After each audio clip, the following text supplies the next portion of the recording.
আমরা এবার একটা নির্বাচিত সরকারের কাছে দায়িত্ব হস্তান্তরের প্রক্রিয়া শুরু করব। অন্তর্বর্তী সরকারের প্রধান উপদেষ্টা ডক্টর মোহাম্মদ ইউনূস জাতির উদ্দেশ্যে ভাষণে ত্রয়োদশ জাতীয় নির্বাচনে চূড়ান্ত ঘোষণা দিয়েছেন, যা অনুষ্ঠিত হতে যাচ্ছে আগামী বছরের ফেব্রুয়ারিতে।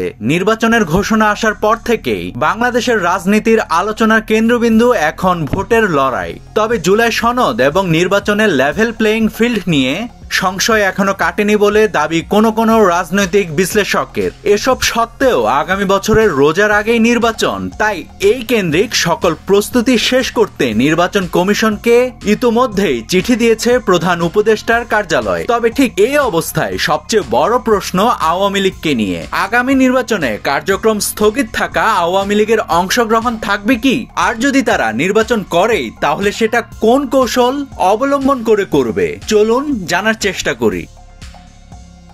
এই ব্যাপারে প্রধান নির্বাচন কমিশন অবশ্য সিদ্ধান্ত চাপিয়ে দিয়েছে রাজনৈতিক দলগুলোর উপরে। তবে সিইসি জানিয়েছেন দলের সমর্থকরা চাইলে পছন্দের প্রার্থীকে ভোট দিতে পারবেন।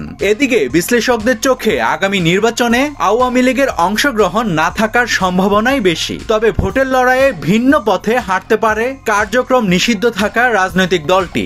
রাজনৈতিক বিশ্লেষক ডক্টর জাহিদুর রহমানের মতে এই মুহূর্তে দেশে আওয়ামী লীগ নামে কোনো রাজনৈতিক দলের অস্তিত্ব নেই। পাকিস্তানের সাবেক প্রধানমন্ত্রী ইমরান খানের উদাহরণ টেনে তিনি বলেন, ইমরান খানের দল পিটিআই কে নিষিদ্ধ করা হয়েছিল, কিন্তু পিটিআই সমর্থকরা স্বতন্ত্রভাবে নির্বাচন করে সক্ষমতা প্রমাণ দিয়েছে এবং একক সংখ্যা গরিষ্ঠতা নিয়ে সরকার গঠন করেছে। আওয়ামী লীগ সমর্থকরা চাইলে স্বতন্ত্রভাবে নির্বাচনে অংশ নিয়ে সক্ষমতা প্রমাণ করতে পারে।